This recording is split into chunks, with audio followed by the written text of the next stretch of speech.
Big Boss season 7 episode 17 review ആണ്. എല്ലാവരും ഒടുക്കത്തെ ഗെയിമേഴ്സ് ആണെങ്കിലും ചില കാര്യങ്ങളിൽ തീരെ വകതിരിവുമില്ല, അതേപോലെ തന്നെ വളരെയധികം ഇന്നസെൻറ്റുമാണ്. അതിൻ്റെ ഏറ്റവും പ്രഥമ എക്സാമ്പിളാണ് ഈ ഷാനവാസും അതേപോലെ തന്നെ അപ്പാനി ശരത്തും. ഷാനവാസിൻ്റെ ഒരു വമ്പൻ ഗെയിം, വമ്പൻ സ്ട്രാറ്റജിയാണെന്ന് പുള്ളി വിശ്വസിച്ചുകൊണ്ട് നടക്കുന്ന വെറും ഒരു സദാചാര അപവാദ പരിപാടി. അപ്പാനി ശരത്തും ബിൻസിയുമായിട്ടുള്ള ആ ഒരു സ്നേഹപ്രകടനമോ അല്ലെങ്കിൽ അവർ തമ്മിലുള്ള ഒരു ഫ്രണ്ട്ഷിപ്പോ അതിനെ വെച്ചിട്ട് ഒരു ഗെയിം വളരെ കോൺഫിഡൻ്റ് ആയിട്ട് പ്ലാൻ ചെയ്തിട്ടുണ്ട് എന്നൊക്കെ ഷാനവാസ് പറയുന്നു. ഈ ഒരു മണ്ടൻ ഗെയിമിനെ പേടിച്ചിട്ട് അപ്പാനി ശരത്ത് മുട്ടിൽ തീ പിടിച്ചതുപോലെ 4 വാർഡ് ഓടി നടക്കുന്നു. ഈ ഓട്ടത്തിനിടയിൽ ഷാനവാസ് ഓടുന്നുണ്ട് കേട്ടോ. ഷാനവാസിനിപ്പോൾ നിലത്ത് നിൽക്കാൻ തന്നെ സമയമില്ല, അങ്ങോട്ടും ഇങ്ങോട്ടും ഇങ്ങനെ ആദ്യ പിടിച്ച് ഓടിക്കൊണ്ടിരിക്കുകയാണ്. ഷാനവാസിന് BP കയറിയതാണെന്നൊക്കെ ആരോ പറയുന്നത് കേട്ട്. ഇത് നല്ല ഗെയിമാണോ? നിങ്ങൾക്ക് എന്ത് തോന്നുന്നു? എന്തൊരു ചീപ്പായിട്ടുള്ളൊരു ഗെയിം സ്ട്രാറ്റജിയാണ്. പക്ഷേ കുറേ ഇങ്ങനെ കേട്ട് കഴിഞ്ഞപ്പോഴത്തേന് ആദ്യ സമയത്ത് ഇത് കേട്ടപ്പോൾ എനിക്ക് നല്ല ദേഷ്യം തോന്നിയെന്നുണ്ടെങ്കിലും പിന്നീട് എനിക്ക് മനസ്സിലായ ഒരു കാര്യമുണ്ട്. ഈ ഷാനവാസിനും തീരെ വലിയ വകതിരിവൊന്നുമില്ല. പുള്ളി അതെന്തോ വലിയ സംഭവമാണ് എന്ന് വിചാരിച്ച് വെക്കുന്ന തരത്തിലേക്കുള്ള ബോധം പുള്ളിക്കുള്ളൂ. അപ്പാനി ശരത്താണെങ്കിൽ ഇന്നത്തെ ദിനം കംപ്ലീറ്റ് ഈ ഒരു കാര്യത്തിന് വേണ്ടി മാറ്റി വെച്ചിരിക്കുകയാണ്. രേണു സുധിയുടെ അടുത്ത് പോയി വിഷമം പറയുന്നു, സാരികയുടെ അടുത്ത് പോയി വിഷമം പറയുന്നു, ആദില നൂറയുടെ അടുത്ത് പോയി വിഷമം പറയുന്നു. അതേപോലെ തന്നെ ആദില നൂറ ഇന്നലെ ജിസയിൽ നോമിനേഷനിൽ ഇവരെ നോമിനേറ്റ് ചെയ്ത സമയത്ത് പറഞ്ഞൊരു കാര്യമുണ്ട്, ഗെയിമില്ല. അതേപോലെ തന്നെ ഇവർക്ക് ഗെയിമില്ല എന്ന ആളുകൾ പറയുന്ന സമയത്തും ഇവർ ചെയ്യുന്ന ഒരു പ്രശ്നമുണ്ട്, അതിൽ ചെയ്യുന്ന ഒരു ഉപദ്രവമുണ്ട്. അതിലങ്ങോട്ടും ഇങ്ങോട്ടും ഈ പ്രശ്നങ്ങൾ പരിഹരിക്കാനായിട്ട് പോകുന്ന സമയത്ത് പരസ്പരം ആളുകളുടെ സ്ട്രാറ്റജികൾ ഷെയർ ചെയ്യപ്പെടും. ഇപ്പോൾ അപ്പാനി ശരത്ത് ആകെ മൊത്തത്തിൽ അടിയെ വീക്കായി പോയി എന്നുള്ള കാര്യം ഷാനവാസ് അറിഞ്ഞത് ആദില വഴിയാണ്. അപ്പം ഷാനവാസ് അങ്ങ് ഭയങ്കര കോൺഫിഡൻ്റായി. അതേപോലെ തന്നെ ഈ ഒരു ഗെയിം മുന്നോട്ടേക്ക് വയ്ക്കുന്ന സമയത്ത് ഷാനവാസ് പറയുന്ന ഒരു കാര്യമുണ്ട്, എത്തിക്സ് വിട്ടിട്ട് ഒരു കളിയില്ല എന്ന് പറഞ്ഞാൽ അവർ എഫക്റ്റ് ചെയ്യാത്ത രീതിയിൽ ഞാനിത് പ്രസൻറ്റ് ചെയ്യും. എങ്ങനെ? ഈ ഒരു ഗെയിം മുന്നോട്ടേക്ക് വെക്കുന്ന സമയത്ത് തന്നെ അത് പോയില്ലേ? പുള്ളിയൊക്കെ എന്താ ഉദ്ദേശിക്കുന്നത് എന്നുള്ളത് എനിക്ക് മനസ്സിലായില്ല. ഇനിയിപ്പോൾ ഇതുപോലുള്ളൊരു സാധനം ഈ അപ്പാനി ശരത്തിൻ്റെ ഉള്ളിലേക്ക് കയറിയതുകൊണ്ട് പുള്ളി ഇനിയിപ്പോൾ വല്ല വിയേർഡായിട്ട് വല്ലതും പെരുമാറി ഇമോഷണലി ആകെ ബ്രേക്കായി കളിയിൽ നിന്ന് ഫോക്കസ് പോയി എങ്ങാനും പുറത്ത് പോയാലേ ഉള്ളൂ. ഏതായാലും ഇപ്പോൾ ഒരു വില്ലനായിട്ട് ഹൗസിൽ തുടരുന്ന വ്യക്തി നമ്മുടെ അക്ബറാണ്. അക്ബർ അത്യാവശ്യം സീനാണ്. ഒരു ഗ്രേ ഏരിയയിൽ നിൽക്കുന്ന ഒരു കഥാപാത്രമായിട്ട് മാറുന്നുണ്ട്. അനീഷ് ഞാൻ കഴിഞ്ഞ ദിവസം പറഞ്ഞതുപോലെ തന്നെ ഒതുങ്ങിപ്പോയി. ജിസയിൽ ഒതുങ്ങി പോവേണ്ടതാണ്, പക്ഷേ ജിസയിൽ കറക്റ്റായിട്ട് ആളുകളെ യൂസ് ചെയ്ത് അവരുമായിട്ടൊക്കെ സംസാരിച്ചിട്ട് ഇത്തിരി റോങ് ആയിട്ടുള്ള രീതിയിൽ തന്നെ അവരെ ചെറിയ രീതിയിലേക്ക് ഒന്ന് മാനിപ്പുലേറ്റ് ചെയ്തിട്ട് കയറി വരുന്നുണ്ട്. ഇപ്പോൾ ഈ ഷാനവാസും അതേപോലെ തന്നെ നമ്മുടെ അപ്പാനി ശരത്തും തമ്മിലുള്ള ഫ്രണ്ട്ഷിപ്പിനെ കുറിച്ചിട്ട് ജിസേലിൻ്റെ ഒരു അനാലിസിസ് നമ്മൾ എപ്പിസോഡിൻ്റെ അവസാനം കേട്ടു. ശരിക്കും അതിൻ്റെ ആവശ്യം എന്താണ്? അപ്പോൾ അവിടെ ആ ഒരു ചെറിയ അകൽച്ചയെ അതൊരു വലിയ ഒരു വിള്ളലാക്കി അങ്ങോട്ട് മാറ്റാൻ വേണ്ടിയുള്ള ഒരു പെർമനൻ്റ് ആയിട്ടുള്ള ഒരു സൊല്യൂഷനാണ് പുള്ളിക്കാരി ആഗ്രഹിക്കുന്നത് അല്ലെങ്കിൽ പ്ലാൻ ചെയ്യുന്നത്. കാരണം അവിടെ അവരിങ്ങനെ സ്പ്ലിറ്റ് ചെയ്യുകയാണ്. ഈ ഷാനവാസ് അതേപോലെ തന്നെ അപ്പാനി അങ്ങനെയുള്ള ആളുകളൊക്കെ ഒന്ന് ഓണായി നിന്ന് കഴിഞ്ഞാൽ അല്ലെങ്കിൽ ഒരു അടിയൊന്നുമില്ലാതെ നിന്ന് കഴിഞ്ഞാൽ ജിസേലിനെ പോലുള്ള ആളുകൾക്ക് അതൊരു വലിയ തലവേദന തന്നെയാണ്. അനുമോള് സേഫ് ട്രാക്കാണ്. ഞാൻ നോക്കിയിട്ട് അനുമോള് സേഫ് ട്രാക്കിലാണ് ഇപ്പോൾ മുന്നോട്ടേക്ക് പോയിക്കൊണ്ടിരിക്കുന്നത്. അനുമോൾക്ക് എന്താണ് ചെയ്യേണ്ടത് എന്നുള്ളതിനെ കുറിച്ചിട്ട് ഒരു ഐഡിയ ഒക്കെ കിട്ടിയിട്ടുണ്ട്. അനുമോൾ ആ ഒരു ട്രാക്കിൽ മുന്നോട്ടേക്ക് പോകുന്നുണ്ട്. രേണു സുധി പിന്നെ ഇത്തിരി ലക്കുള്ള ഒരാളാണ്, ജയിക്കുന്ന ടീമിൻ്റെ കൂടെ ഉണ്ടാവും. അതേപോലെ തന്നെ നല്ല നല്ല സഹായികളെ പുള്ളിക്കാരിക്ക് കിട്ടും, എവിക്റ്റ് ആവാതിരിക്കുന്നു. ലക്കിൻ്റെ പുറകിൽ തന്നെയാണ് പുള്ളിക്കാരി. പിന്നെ ഈ പണിപ്പുര ടാസ്ക് ഞാൻ ഈ പ്രൊമോയുടെ കമൻറ്റ് ബോക്സ് കണ്ട സമയത്ത് ആളുകൾ വല്ലാതെ പരാതിപ്പെടുന്നതും കളിയാക്കുന്നതൊക്കെ കണ്ടു. ഈ മൃഗങ്ങളുടെ മാസ്കിൻ്റെ ആ ഒരു സ്ക്രീനിൻ്റെ പുറകിൽ ഒളിക്കുന്ന ഗെയിം, ഇത് വളരെ നഴ്സറി ലെവൽ ഗെയിമാണല്ലോ, അങ്ങനെയാണല്ലോ ഇങ്ങനെയാണല്ലോ. പക്ഷെ അത് നഴ്സറി ലെവൽ ഗെയിം അല്ല. അത് മുന്നെയൊക്കെ മോർണിംഗ് ആക്ടിവിറ്റികളിൽ കൊടുത്തുകൊണ്ടിരുന്ന ഈ കണ്ടസ്റ്റൻസിന് പരസ്പരം അങ്ങോട്ടും ഇങ്ങോട്ടും മനസ്സിലാക്കാൻ പറ്റുന്ന സാധ്യതകളുള്ള ഒരു ഗെയിമായിരുന്നു. അപ്പോൾ അതിനകത്തുള്ള മൃഗങ്ങൾക്കൊക്കെ ഓരോ അർത്ഥമുണ്ട്, മൃഗങ്ങളും അതേപോലെ തന്നെ ചെറിയ ചെറിയ ജീവികളും. അപ്പോൾ അത് ഇപ്പോൾ അരണ, അതേപോലെ തന്നെ ഓന്ത്. ഇപ്പോൾ അരണ എന്നൊക്കെ പറയുമ്പോഴത്തേന് അരണ എല്ലാം മറക്കുന്ന ഒരാളാണ് എന്ന് പറഞ്ഞാൽ വലിയ ബുദ്ധിയില്ലാത്ത ഒരാളാണ്. ഓന്ത് നിറം മാറുന്ന ഒരാളാണ്. ഇപ്പം ശൈത്യയെ നമ്മൾ ഓന്ത് എന്ന് കഴിഞ്ഞ ദിവസം പ്രേക്ഷകർ കൂടുതലായി വിളിച്ചു.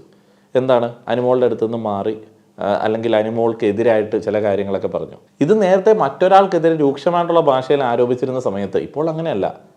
കൂട്ടമായിട്ടിരുന്ന് ഒരു കൂട്ടം ആളുകൾക്കിടയിൽ വെച്ച് തന്നെ അങ്ങോട്ടും ഇങ്ങോട്ടും ആ ഒരു പേരുകൾ സ്വയം എടുക്കുകയാണ്, അല്ലെങ്കിൽ എടുക്കേണ്ടി വരികയാണ്. പരസ്പരം തങ്ങൾ എവിടെ നിൽക്കുന്നു എന്നുള്ളതും ബാക്കിയുള്ള ആളുകൾക്ക് തങ്ങളെ മനസ്സിലാക്കാനായിട്ട് പറ്റുന്ന മൃഗം ഏതാണ് എന്നൊക്കെ ഉള്ളതും അവർക്ക് സ്വയം മനസ്സിലാവുകയാണ്. ഇപ്പോൾ ആമയായിട്ട് രേണു സുധി സ്വയം അങ്ങ് ഐഡൻറ്റിഫൈ ചെയ്യുന്നുണ്ട്. പുള്ളിക്കാരിക്ക് അത് ഓക്കെയാണ്, പുള്ളിക്കാരുടെ ഗെയിം എവിടെയാണ് നിൽക്കുന്നത് എന്നുള്ളത് പുള്ളിക്കാരിക്ക് അറിയാം. ഇപ്പോൾ ഈ വിഷം എന്നുള്ള രീതിയിൽ ശാരിക സ്വയം അത് ഏറ്റെടുക്കുന്നുണ്ട്. അതേപോലെ തന്നെ ഒനിൽ കുറുക്കനാണ്, അക്ബർ കഴുകനാണ്. അപ്പോൾ അങ്ങനെയുള്ള കുറേയധികം കാര്യങ്ങൾ.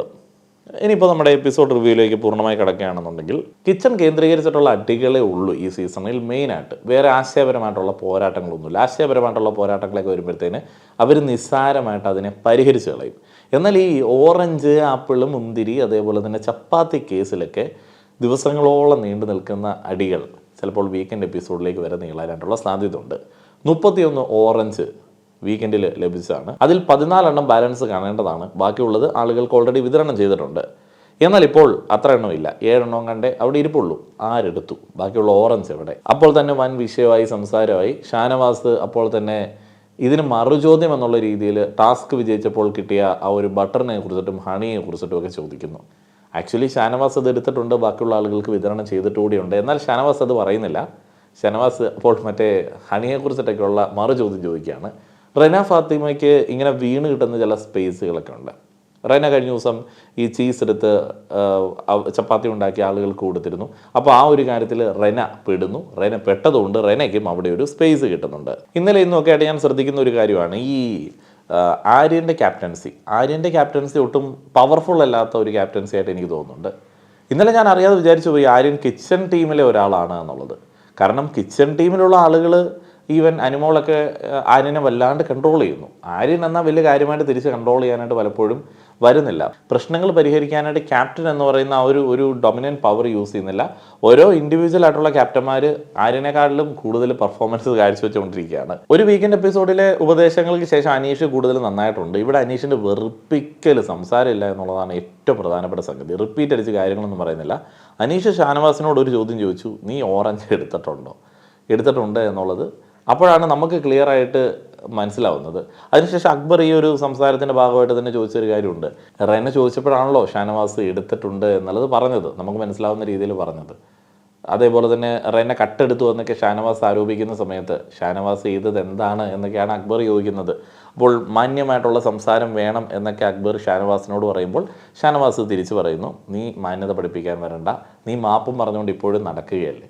ഈ കഴിഞ്ഞ ദിവസങ്ങളിലെ കുറേ അലമ്പും കാര്യങ്ങളൊക്കെയാണ്. ഷാനവാസും അക്ബറുമാണ് ശരിക്കും പറഞ്ഞാൽ സീസണിലെ ഏറ്റവും അങ്ങോട്ടും ഇങ്ങോട്ടും കലിപ്പുള്ള രണ്ട് എന്താ പറയുന്നത് സമാന പവറുള്ള കളിക്കാർ. അങ്ങോട്ടും ഇങ്ങോട്ടും വൻ കലിപ്പാണ്. അപ്പാനി എൻ്റെ നടുക്ക് പെടുന്നു എന്നുള്ളതേ ഉള്ളൂ.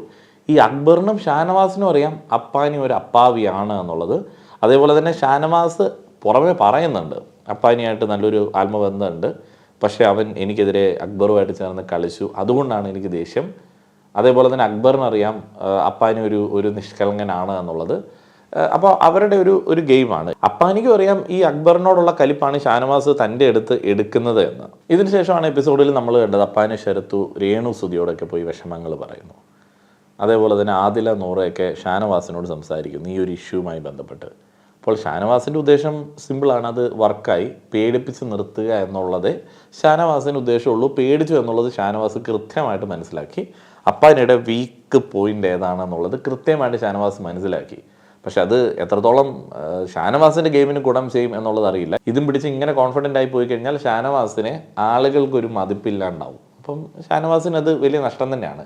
എന്താണെങ്കിലും ഷാനവാസ് അത് മനസ്സിലാക്കുന്നില്ല. ഇനിയിപ്പം മേ ബി അത്തരത്തിലുള്ള ഷാനവാസിൻ്റെ ഗെയിമിന് ഇഷ്ടപ്പെടുന്ന ആളുകളുണ്ടോ എന്നുള്ളത് അറിയത്തുമില്ല.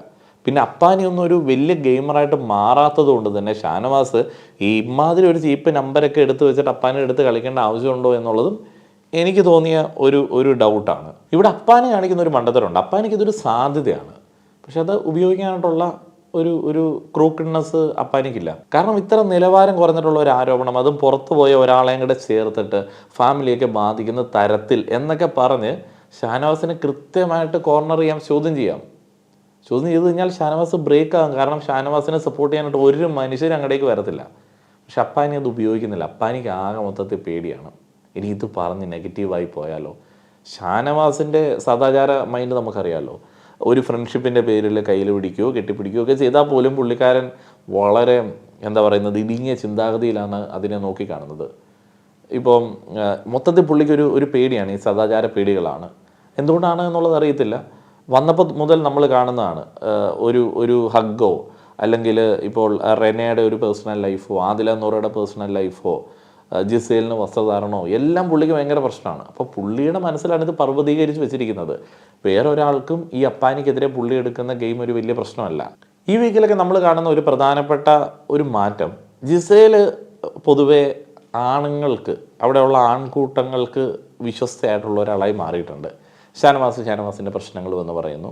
അതേപോലെ തന്നെ അക്ബറിനും അതേപോലെ അപ്പാനിക്കും എല്ലാം വളരെ ആക്സസിബിൾ ആയിട്ടുള്ള ഒരു കണ്ടസ്റ്റൻ്റാണ് ജിസേൽ. റെന ഫാത്തിമ, ഷാനവാസൊക്കെ ഇരുന്ന് ആദില നൂറ എന്നിവരെ കുറിച്ചിട്ടൊക്കെ സംസാരിക്കുന്നുണ്ട്. ജിസേൽ ആദില നൂറ എന്നിവരെ ടാർഗറ്റ് ചെയ്ത് തുടങ്ങി.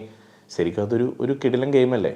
കാരണം ഈ ബാക്കിയുള്ള ആളുകളെ ടാർഗറ്റ് ചെയ്യുന്നതിനേക്കാളും ഏറ്റവും ബെറ്ററായിട്ട് ഇപ്പോൾ ഒരു ഗെയിം മൈൻഡുള്ള കണ്ടസ്റ്റൻറ്റ് ഫോക്കസ് ചെയ്യേണ്ടത് ആദില നൂറെ പോലുള്ള ടീംസിനെയാണ്. കാരണം അവരൊക്കെ വളരെ സേഫ് പ്ലേ കളിച്ച് മുന്നോട്ടേക്ക് പോകുന്ന കണ്ടസ്റ്റൻസ് ആണ്. അവർക്ക് വേറെ വലിയ ടെൻഷൻ ഉണ്ടെന്ന് എനിക്ക് തോന്നുന്നില്ല. എസ്പെഷ്യലി നോറയ്ക്കൊക്കെ ഒരു ടെൻഷനും ഉണ്ടെന്ന് എനിക്ക് തോന്നുന്നില്ല. അപ്പം ആ ഒരു കാര്യമൊക്കെ ഇതിനിടയിലൂടെ പുള്ളിക്കാരി ഇട്ട് കൊടുത്തു പോകുന്നുണ്ട്. ആദില നൂറ ഷാനവാസുമായിട്ട് സംസാരിക്കുന്ന കാര്യങ്ങൾ അവിടെ പോയി പറയും, ഇവിടെ പോയി പറയും, അല്ലെങ്കിൽ അവർ സംസാരിക്കുന്ന അവിടെ ഇവിടെയൊക്കെ പോയി പറയുന്നുണ്ട് എന്നുള്ള ഒരു കാര്യം ശരിയുമാണ്. ആ ഒരു കാര്യം ജിസേൽ ഇവിടെ ഓർമ്മിപ്പിക്കുന്നുണ്ട്. റെന അതിൻ്റെ ഇടയിലേക്ക് തിരികെ കയറി ചില പോയിന്റുകളൊക്കെ പറയുന്നുണ്ട്. അത് പിന്നെ ആർക്കും ഊഹിക്കാൻ പറ്റുന്ന പോയിന്റുകളൊക്കെ ആയതുകൊണ്ട് പിന്നെ വലിയ സംഭവമൊന്നും ഫീൽ ചെയ്യുന്നില്ല.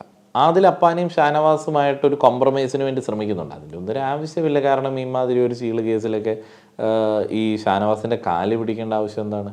അല്ലെങ്കിൽ കാല് പിടിക്കാനായിട്ട് ആദിൽ എന്തിനാണ് ശരത്തിനെ ഫോഴ്സ് ചെയ്യുന്നത്? അല്ലെങ്കിൽ ശരത്ത് എന്തിനാണത് കേൾക്കുമ്പോൾ പേടിക്കുന്നത്?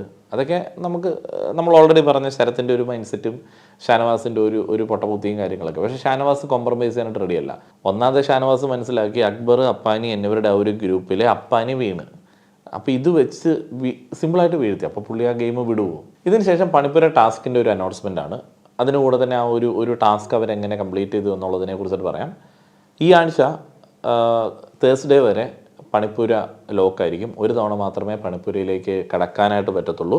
അപ്പോൾ 3000 പോയിന്റുകൾ നേടുകയാണെന്നുണ്ടെങ്കിൽ, ടാസ്കുകൾ വഴി 3000 പോയിന്റുകൾ നേടുകയാണെന്നുണ്ടെങ്കിൽ 10 പേർക്ക് 20 സെക്കൻഡ് കിട്ടും. 2000 പോയിന്റുകളൊക്കെ ആണെന്നുണ്ടെങ്കിൽ 10 സെക്കൻഡ് കിട്ടത്തുള്ളൂ. 1000 പോയിന്റുകളാണെന്നുണ്ടെങ്കിൽ 5 സെക്കൻഡ്. അങ്ങനെയൊക്കെയാണ് അതിൻ്റെ ഒരു കണക്ക്. വളരെ തുച്ഛമായിട്ടുള്ള സമയമേ കിട്ടത്തുള്ളൂ. ഇന്നത്തെ ഫസ്റ്റ് ടാസ്കിൻ്റെ പേര് എം ഓർ എക്. അതിൻ്റെ പേര് സൂചിപ്പിക്കുന്നത് പോലെ തന്നെ പല ഭക്ഷണ സാധനങ്ങൾ നിരത്തി വെച്ചിട്ടുണ്ടാവും. 2 ടീമുകളായിട്ട് തിരിക്കും. അപ്പോൾ ഒരു ടീമിലുള്ള ആൾ പോയിട്ട് ഒരു ഭക്ഷണം രുചിക്കണം. ആ ഒരു ഭക്ഷണം രുചിക്കുന്ന സമയത്ത് ഒരു എക്സ്പ്രഷനും ഇടാതിരിക്കാനായിട്ട് രുചിക്കുന്ന ആൾ ശ്രദ്ധിക്കണം.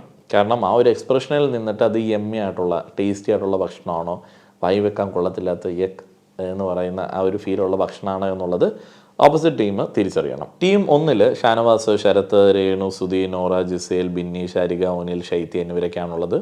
Team B, team second Akbar, Animol, Rena, Abhilash, Aneesh, Sarika, Adila, Aryan, Naveen എന്നീ ആളുകളൊക്കെയാണ് ഉള്ളത്. അപ്പോൾ നോറയാണ് ആദ്യം ട്രൈ ചെയ്യുന്നത്. നോറ ടീം എയുടെ ഭാഗമായിട്ടുള്ള ഒരാളാണ്. അപ്പം നോറ അത് ട്രൈ ചെയ്യുമ്പോൾ വളരെയധികം ഒരു എക്സ്പ്രഷൻ ഇല്ലാതെ ഭംഗിയായിട്ടത് ചെയ്യുന്നുണ്ട്. അപ്പോഴത്തേന് ആ ഭക്ഷണം നല്ലൊരു ഭക്ഷണമായിരുന്നു, ആയിരുന്നു.